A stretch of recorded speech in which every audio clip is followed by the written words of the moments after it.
अस्सलाम वालेकुम, नमस्कार, सत श्री अकाल एंड गुड इवनिंग। मैं हूँ आरज़ू काज़मी और आप हमेशा की तरह से मेरे चैनल पर हैं। जी हाँ, मेरे चैनल पर आप वीडियो देख रहे हैं। अब ये भला मुझे आपको बताने की ज़रूरत क्या है? वैसे ये वो छोटी-छोटी बातें जो आप लोगों को खुद भी पता होनी चाहिए कि आखिर आप लोग कर क्या रहे हैं, ठीक है? तो आप लोग जी वीडियो देख रहे हैं और आप मेरे चैनल पर हैं और इस वक़्त चल रहा है भेजा फ्राई, ठीक है? तो जी भेजा फ्राई के नए एपिसोड के साथ हम हाज़िर हैं। हम चलते हैं अपनी न्यूज़ की तरफ और सबसे पहले हम आपको बताएँगे जी पाकिस्तान के जो फाइनेंस मिनिस्टर हैं, वो क्या कर रहे हैं। जी हाँ, पाकिस्तान के फाइनेंस मिनिस्टर मोहम्मद औरंगज़ेब साहब जी हाँ, उनका कहना ये है कि जी पाकिस्तान ने ऑफ़िशियली जी हाँ, पाकिस्तान ने ऑफ़िशियली जो है आईएमएफ से $1 बिलियन का लोन माँग लिया है।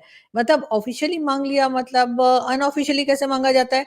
मतलब हम गए होंगे, हमने कहा होगा ऐसा है कि $1 बिलियन देना ज़रा बिडू, तो उन्होंने कहा होगा चल निकल फूट इधर से। फिर उन्होंने कहा प्लीज़ सर $1 बिलियन दे दें। तो इसको कहते हैं ऑफ़िशियली माँगना, ठीक है? और जो नॉन ऑफ़िशियली माँगा जाता है या ऑफ़िशियली नहीं होता और फिर भी माँगा जाता है, वो थोड़ा करके माँगा जाता है ना, जैसे हफ़्ता लेते हैं ना, देते हो $1 बिलियन या नहीं दे रहे $1 बिलियन साफ-साफ बता दो वरना फिर जे आया गौरी। जी हाँ, एटम बम है हमारे पास, फेंक देंगे, खींच के मारेंगे, फिर पता लगेगा तुम लोगों को पाव-पाव के भी हैं।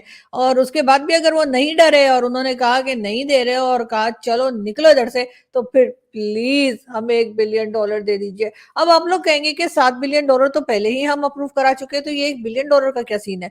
जी हाँ, बिल्कुल। असल में आईएमएफ जो है ना उसको पता है कि पाकिस्तान को एक साथ $7 बिलियन उन्होंने नहीं देने। अगर उन्होंने हमें दिए तो हमें चक्कर आ जाएँगे और हम लोग जो है वो गिर जाएँगे, बेहोश हो जाएँगे। उसके बाद चलो जी फिर हमारे लिए मेडिकल का खर्चा अलग कि हमें होश आए और हम कहें मैं कहाँ हूँ और $7 बिलियन कहाँ है? तो इसलिए वो हमें एक-एक, एक-एक करके देते हैं और इसलिए पाकिस्तान ने एक बार फिर जो $1 बिलियन तो उन्होंने हमें दे दिया था। जी हाँ, वो तो खा पी भी गए हम लोग। $1 बिलियन होता क्या है? मतलब वो भी हमसे कम से कम भारत के लोग तो ना ही पूछें कि $1 बिलियन क्या होता है। $1 बिलियन तो समझिए जैसे पीनट्स होते हैं, ठीक है? तो ऐसे पीनट्स इतने महँगे हो गए मैं आपको क्या बताऊँ। सर्दियाँ शुरू हो गई हैं और यकीन करें ड्राई फ्रूट की तरफ मैं देख तक नहीं रही हूँ, इतना मेरा बुरा हाल है।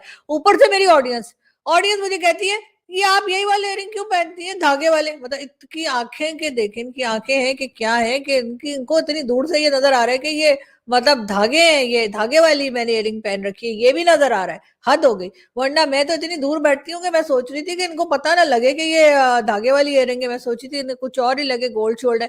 लेकिन एक साहब ने मुझे लिखा कि जी आखिर आप ये धागे वाली इयररिंग रोज़ पहन के बैठ जाती हैं।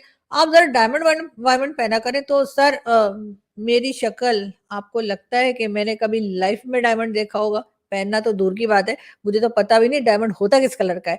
तो इसलिए आप प्लीज़ मुझे इस तरह के जो है ना टॉन्ट मत किया करें। हम एक गरीब देश के लोग हैं और हमारे पास डायमंड वायमंड नहीं होते, हमारे पास ये धागे ही होते हैं, वो धागे लेकर आप अब मैं क्या बताऊँ? खैर छोड़ें। बहरहाल हम न्यूज़ की तरफ चलते हैं। मैं आपको बता रही थी कि जी पाकिस्तान ने ऑफ़िशियली जो है वो आईएमएफ से कहा है कि जी प्लीज़ आप हमें $1 बिलियन और दे दें और अभी उन्होंने जवाब नहीं दिया। सोच रहे होंगे क्या करें? वैसे भी नोट गिनने में टाइम भी लगता है ना, हर एक के पास तो वो मशीन नहीं होती ना जो हमारे यहाँ बैंक में आपने देखा होगा कि यूँ नोट रख कर, कर, कर, कर, कर, कर, कर काउंट करके मिल जाते हैं। तो हो सकता है कि वो काउंट कर रहे हों $1 बिलियन और फिर वो हमें बताएँगे कि दे रहे हैं या नहीं दे रहे हैं या हमें थोड़ा मक्खन और लगाना है। लेकिन ख़ैर हमारे जो फाइनेंस मिनिस्टर साहब हैं, काफ़ी होपफुल हैं कि हम आईएमएफ से $1 बिलियन और घसीटने में और लेने में कामयाब हो जाएँगे। तो अब देखते हैं कि इसके बाद क्या होता है। आखिर काम ना करने के लिए मेरा ख़्याल है कि ऊपर वाले ने बहुत एहसान किया पाकिस्तान के ऊपर, हमें काम-काज से बचा के रखा है। हमें कोई मेहनत नहीं करनी पड़ती, हमें कोई काम नहीं करना पड़ता, हमें ये नहीं है कि हम आईटी एक्सपर्ट्स निकाल लें, तो हम यहाँ से कोई चीज़ ऐसी बनाएँ या कोई मिसाइल ऐसा बनाएँ या कुछ भी एक्स, वाई, ज़ेड कोई चीज़ भी हम ऐसी बनाएँ, जिसकी दुनिया को ज़रूरत हो और उसके बाद उनको दें, उनको सेल करें, ना हमारे पास ना ऑयल है, ना कुछ है। हम बिल्कुल खाली ठंडार किस्म के लोग हैं, हमारे पास कुछ नहीं है। हाँ, लेकिन अगर है, तो हमारे पास है दिमाग और वो दिमाग हर एक के पास नहीं है। जी हाँ, और उसको हम बहुत अच्छा इस्तेमाल करते हैं। और जिस तरह से इस्तेमाल करते हैं आप देख लीजिए पूरी दुनिया में एक कंट्री बता दीजिए मुझे जिससे पाकिस्तान ने पैसा मांगा और उसने इनकार किया हो। यानी कि अगर हम थोड़ा भी मांगते हैं तब भी सही है लेकिन बहरहाल हम जितना भी मांगे और उसके बाद वो जितना भी दें हम सब एक्सेप्ट कर लेते हैं। हम उनसे कहते हैं आप जो है वो $1 बिलियन दे दें, वो हमें 10 मिलियन देके कहते हैं चलो निकलो, तो हम वो भी ले आते हैं, हम उसमें भी इनकार नहीं करते, ऊपर वाले का शुक्र करते कुछ तो मिला। तो ये इतनी ज़्यादा जो हम लोग तरकीबें लड़ाते हैं, इतनी ज़्यादा आइडियाज़ हम लेकर आते हैं कि पैसा माँगना कैसे है, पैसा लेना कैसे है और उसके बाद जब वापस करने का टाइम आए, तो हमने कौन-सा टॉपिक ड्रामा करना है। ये आप हमारे अलावा किसी से नहीं सीख सकते और इसीलिए मैं कहती हूँ कि पाकिस्तान इस दुनिया का एक बहुत इम्पोर्टेंट कंट्री है। आप हमसे बहुत कुछ सीख सकते हैं, लेकिन आप लोग सीखना ही नहीं चाहते तो उसमें हमारा क्या कसूर है। खैर, हम आगे बढ़ते हैं, हम आपको ये भी बताते चलें कि जी फारूक अब्दुल्ला साहब जी हाँ, कश्मीर के लीडर फारूक अब्दुल्ला साहब जो उठते, बैठते, सोते, जागते, चलते, फिरते, खाते-पीते पाकिस्तान की वाह-वाह किया करते थे और कहते थे जी पाकिस्तान से भारत को बात करनी पड़ेगी, मोदी सरकार जो है वो पाकिस्तान से बात कर ले, उसके बगैर गुज़ारा नहीं है, उनके पास एटम बम है। ये इस किस्म की कई स्टेटमेंट इनकी आई जिसमें इन्होंने कहा जी अब हम लड़ाई नहीं कर सकते, हमें लड़ना नहीं है, हमें पाकिस्तान के साथ हाथ मिलाना होगा, पाकिस्तान के साथ बात करनी होगी, पाकिस्तान के साथ मिलकर चलना होगा और कई इनके जो है ना वो पाकिस्तान के फेवर में इनके स्टेटमेंट्स आए। लेकिन कल न जाने इनको क्या हो गया? अचानक बैठे-बैठे इनकी तबीयत बिगड़ गई और इन्होंने अचानक से कहा कि जी पाकिस्तान के साथ हमारा कोई ताल्लुक नहीं है। पाकिस्तान जो है ये समझ ले कि कश्मीर जो है वो पाकिस्तान कभी नहीं बनेगा। पता नहीं वो किस लिए यहाँ पे अपने आतंकवादी, अपने टेररिस्ट, अपने लोग यहाँ भेजी जा रहे हैं। इस किस्म की इन्होंने उलूल-शुलूल किस्म की स्टेटमेंट दी है और उसके बाद पाकिस्तान की तरफ से एकदम खामोश, एकदम खामोशी है। कोई कुछ नहीं बात कर रहा, सब लोग एकदम चुप बैठे हुए और हैरान हो रहे हैं, इनको हुआ क्या है? मुझे लगता है वैसे अगर ये पाकिस्तानी होते ना, ये पाकिस्तान में होते ना और पाकिस्तानी होते तो मैं समझ सकती थी कि इनको भाई लोग ले गए, वही हमारे भाई लोग आपको तो पता है ना वो वही वाले जी हाँ, भाई लोग ले गए और सॉफ्टवेयर अपडेट करके और इनको छोड़ गए। लेकिन ये तो भारत में, तो क्या मोदी जी ने भी कोई इस तरह का काम शुरू कर दिया है? मुझे लग रहा है भाई जितने मेरे इंडियन फॉलोवर्स, जितने मेरे इंडियन दोस्त, जितने इंडिया से लोग मुझे देख रहे हैं, वो पता करें कि कहीं मोदी जी ने हमारे रंग तो नहीं पकड़ लिया कि पता लगा उनके कि जो बंदा उनके हिसाब से नहीं, जो इंसान बात कर रहा, उसको ले जाके सॉफ्टवेयर अपडेट कर देते हैं, जैसे हमारे यहाँ रिवाज है। खैर हमारे तो परंपरा है हमेशा से। हमारे तो पॉलिटिशियन हो गए, जर्नलिस्ट हो गए, एक्टिविस्ट हो गए, कोई चलता-फिरता किसी ने भी ज़रा भी बात की तो हम उनका सॉफ्टवेयर अपडेट कर देते हैं, नहीं तो एक लेटर तो भेज ही देते हैं कि इंसान के पुत्र बन जाओ बेटा, नहीं तो ये लेटर देख लो। मेरे पास भी है वो लेटर, वैसे मैं बता रही हूँ आपको। मुझे भी लेटर भेज दिया उन्होंने। तो वो लेटर क्यों ना उनको लगा मैं बहुत पढ़ी-लिखी हूँ, तो इसलिए उन्होंने मुझे लेटर भेज दिया। अब उनको पता है कि मैं मतलब पढ़ी तो हूँ, लेकिन मैं लिखी नहीं हूँ। मतलब मैं ड्राइंग रूम में पढ़ी हूँ, मैं बेडरूम में पढ़ी हूँ, मैं किचन में पढ़ी हूँ, मैं सिटिंग रूम में पढ़ी हूँ, मैं इधर पढ़ी हूँ, उधर पढ़ी वो तो है, लेकिन मैं लिखी नहीं हूँ, तो इसलिए मैंने उस लेटर का जवाब नहीं दिया। लेकिन खैर बात मेरी नहीं हो रही, बात हो रही है फारूक अब्दुल्ला साहब की। फारूक अब्दुल्ला साहब जो हैं उन्होंने अचानक से गिरगिट जैसा रंग बदला है और अचानक से वो पाकिस्तान के अगेंस्ट बात करने लगे हैं और उनका कहना ये है कि जी ये जो टेररिस्ट अटैक्स हो रहे हैं इसके पीछे पाकिस्तान है और वो न जाने ये क्यों करवा रहा है, जबकि ये वही फारूक अब्दुल्ला है जो सुबह, दोपहर, शाम और रात को भी और शाम की चाय पीते हुए भी और पकौड़े खाते हुए भी हर वक्त पाकिस्तान की तारीफ किया करते थे और उनका कहना था पाकिस्तान से बात करनी चाहिए। लेकिन न जाने उन्होंने अपना इरादा क्यों बदल दिया है, ये हम अपने सूत्रों से पूछेंगे और हमारे सूत्रों ने जैसे हमें बताया हम आपको बता देंगे, इसलिए कि हमारी समझ में तो नहीं आ रहा कि अचानक बैठे-बैठे उन्होंने अपना मूड क्यों बदल लिया, अचानक बैठे-बैठे उन्होंने ये क्यों सोच लिया है फारूक अब्दुल्ला साहब ने कि अब उन्हें पाकिस्तान की तारीफ नहीं करनी। वैसे उनके बेटे उमर अब्दुल्ला जो हैं, वो चीफ मिनिस्टर बन गए जम्मू कश्मीर के और उसके साथ ही साथ उन्होंने पहली फुर्सत में जो है मोदी जी से मुलाकात भी कर ली है और उनको फूल-शूल भी दे दिए हैं। तो साथ ही हो सकता है उन्होंने कहा हो कि अब्बा जी को मैं समझा दूँगा, आप हाथ हौला रखिएगा। तो मुझे लगता है कुछ ऐसी किस्म की बात हुई है और मोदी जी ने भी कहा होगा कि ठीक है बेटा, अगर तुम समझा लोगे अपने अब्बा को तो बता दो, समझा लो, नहीं तो अगर हमने समझाया तो फिर थोड़ी गड़बड़ हो जाएगी। लेकिन पता नहीं मुझे कि किसने किसको समझाया है, लेकिन समझाया ज़रूर है। मगर इससे यकीनन पाकिस्तान में बहुत से लोग जो हैं उनको अच्छा नहीं लग रहा होगा और वो यही कहेंगे कि जी जो फारूक अब्दुल्ला साहब हैं उनको ऐसा नहीं कहना चाहिए था। हमेशा से वो पाकिस्तान का फ़ेवर करते रहे हैं और उन्हें आगे भी पाकिस्तान का फ़ेवर करते रहना चाहिए और उन्होंने ये भी कह दिया कि जी कश्मीर जो है वो कभी पाकिस्तान का हिस्सा नहीं बनेगा। फारूक अब्दुल्ला साहब ने ये स्टेटमेंट भी दी है और इसके लिए तो हम बहुत हैरान हैं, बहुत परेशान हैं और हम सोच रहे हैं कि आखिर ये हुआ क्या है? और जिस दिन हमें समझ आया हम बताएँगे, लेकिन बहरहाल पाकिस्तान में बड़ी बेचैनी है और लोग यही कह रहे हैं कि आखिर ये बैठे-बिठाए फारूक अब्दुल्ला जो उठते-बैठते हमारी तारीफ़ें किया करते थे और कहा करते थे कि जैसे मैंने पहले भी कहा कि पाकिस्तान से बात होनी चाहिए, पाकिस्तान से दोस्ती होनी चाहिए। उनकी ये स्टेटमेंट ज्यादा पुरानी नहीं, इलेक्शन से कुछ अर्से पहले ही उन्होंने ये स्टेटमेंट दी थी कि पाकिस्तान से बात किए बगैर चारा नहीं है, पाकिस्तान के पास एटम बम है, कमजोर मत समझिए। और अब अचानक ही इलेक्शन होते ही उन्होंने जो है, जैसे उनके बेटे जो है चीफ मिनिस्टर बने जी, उन्होंने तो एकदम ही गिरगिट की तरह रंग बदल लिया, हमें पहचान तक नहीं रहे और कह रहे जी अब कश्मीर जो है पाकिस्तान का हिस्सा नहीं बनेगा। खैर, ये तो फैसला हम करेंगे, मेरा मतलब है जो लोग हैं कश्मीर के वो करेंगे, मतलब मैं अपनी बात नहीं कर रही। लेकिन बहरहाल उनको ऐसी बातें नहीं करनी चाहिए थी और ये बात हमने बहुत माइंड किया है, लेकिन इसके ऊपर मोदी जी भी कुछ कह रहे हैं। आप लोग रोना बंद कीजिए, मेरे तक आवाज आ रही है। आप लोग रोना बंद कीजिए, मेरे तक आवाज आ रही है।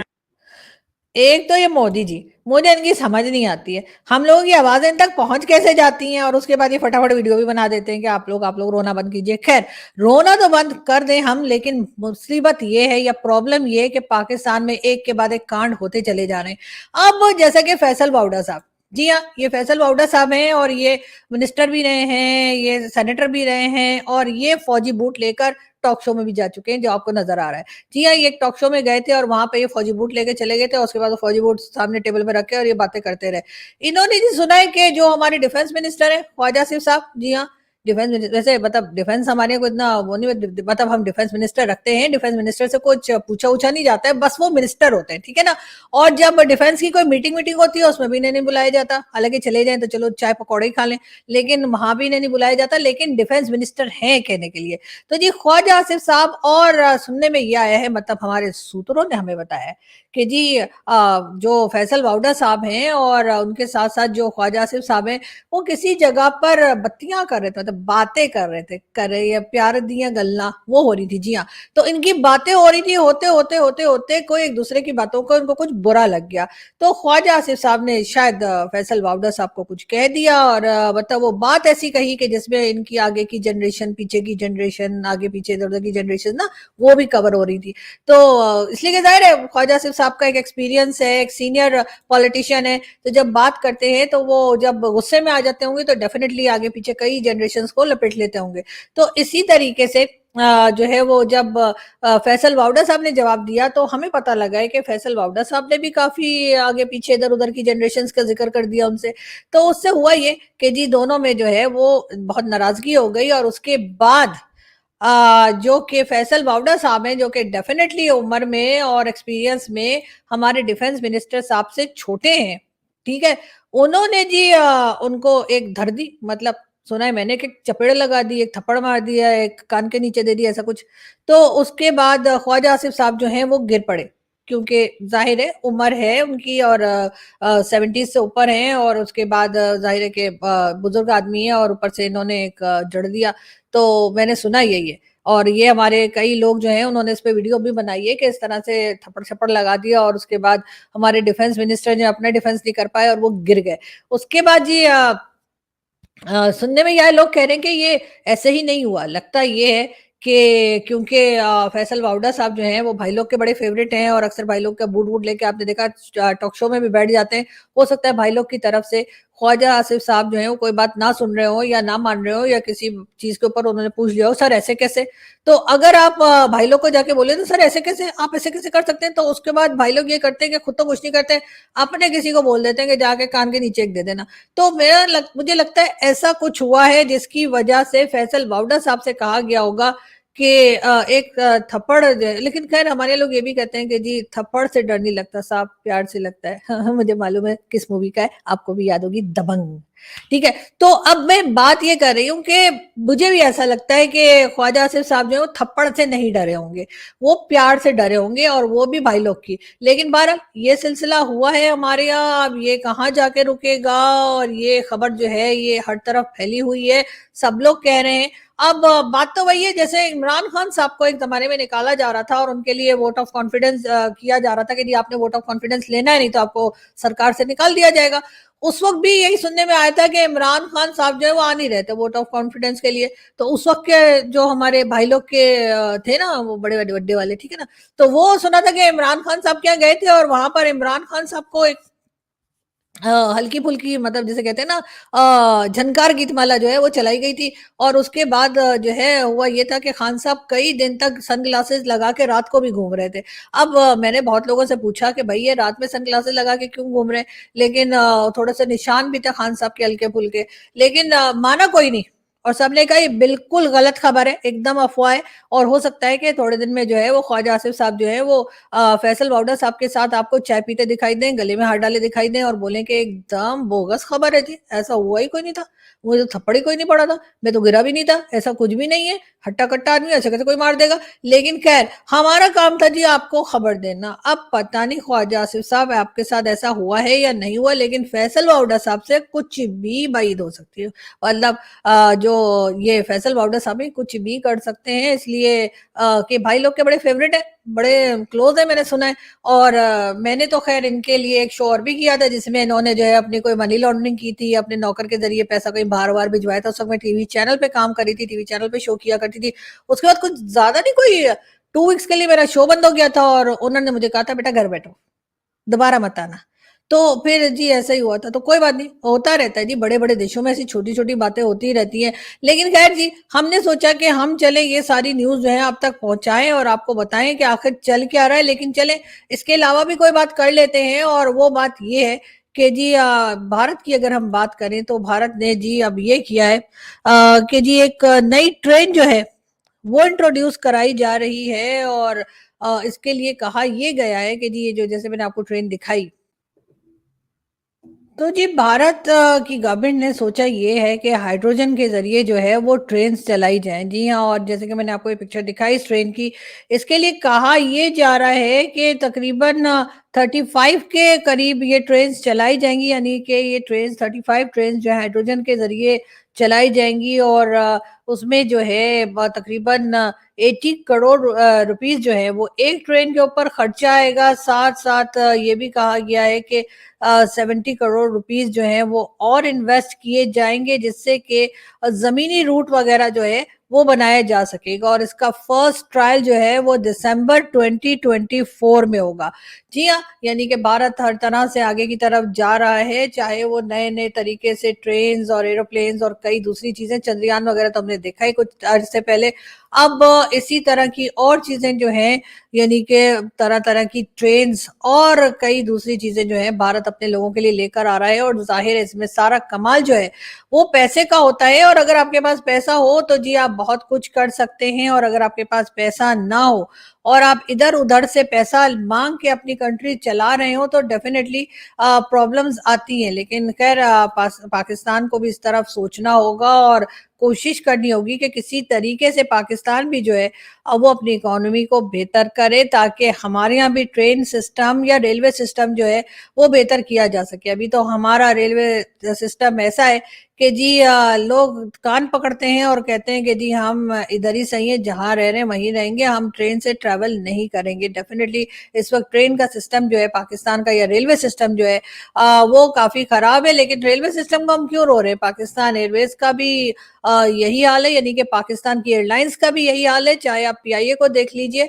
और प्राइवेटाइज जो करने की बात हो रही है तो उसके लिए भी अभी तक तो मुझे नहीं लगता कि कोई बहुत ज्यादा इंटरेस्टेड है जो आके ये कहे कि हाँ जी हम पीआईए को खरीदना चाहते हैं, हम पीआईए को बेहतर बनाना चाहते हैं। और उसके बाद जो है फौरन ही पीआईए के लिए कोई लोग जो है हमें मिल जाएंगे जो कहेंगे कि जी लाइए पीआईए हमें दे दीजिए। कहा तो ये जा रहा था कि जी सऊदी अरब जो है वो इंटरेस्टेड है, लेकिन क्या पता, या बीबी जो है वो हैया हैया करते हुए उनको सुबह को जब होश आया हो, यानी खजूरे वजूरे खा के, कुछ और नहीं कह रही यार, आप लोग ना हर बात का गलत मतलब निकालते हो। तो मतलब वो खजूर वजूर खा के सो गए होंगे, सुबह उठे होंगे कहेंगे पीआईए या हबीबी, तौबा तौबा अस्तगफार।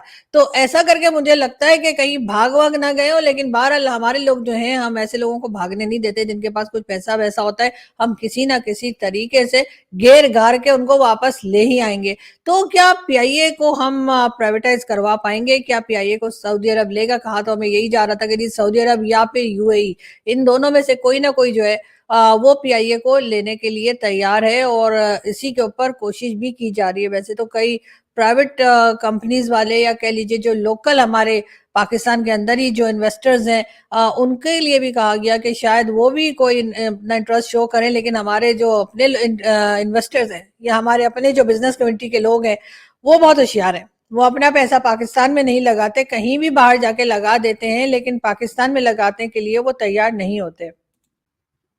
जी, तो यहाँ से मैं चलती हूँ, आपको तो पता है ज़्यादा बोलने की तो मुझे आदत है नहीं ना, मैं ज़्यादा फ़ुज़ूल बातें तो मैं करती ही नहीं बिल्कुल। तो इस वजह से मैंने सोचा कि चलो एक छोटी-सी वीडियो बना लूँ, आपको तो वैसे भी होता है 20 मिनट से पहले ख़त्म करनी होती है, वरना आपको पता है ना वो ज़ाकिर नाइक साहब का, न जाने वो कहाँ खो गए हैं। मैं उनको ढूँढ रही हूँ और जैसे ही वो मुझे मिले मैं आप लोगों को ज़रूर बताऊँगी। मैंने अपने सूत्रों को उनके पीछे लगा रखा है कि इनको जाके ढूँढो कि आखिर ये गए तो कहाँ गए? ऐसा तो नहीं कि बजरंगी भाईजान की तरह ये इंडिया चले गए हों और आप लोगों को पता ही ना लगा हो। तो जितने लोग हमें इंडिया से देख रहे हैं वो अपने इधर उधर जरा नजर डालते रहा करें, ताकि ऐसा ना हो कि जाकिर नाइक वहां पहुंच गए हों और आपको पता ही ना लगा हो, इसलिए कि आप लोग भोले बहुत हैं। लेकिन खैर मैं यहाँ से चलती हूँ, अपना बहुत सारा ख्याल रखिएगा, हंसते रहिए, मुस्कुराते रहिए। और आज जैसे कि सैटरडे है, वीकेंड शुरू हो चुका है, दिवाली की तैयारियां हो रही हैं, मैं भी कर रही हूँ जी। कल मैंने भी थोड़ी बहुत शॉपिंग की है और आज मैं फिर जाऊंगी और दिवाली की शॉपिंग के लिए, और दिखाऊंगी चीजें आपको, दिवाली के दिन पहनूंगी ना, ऐसी क्या बात है।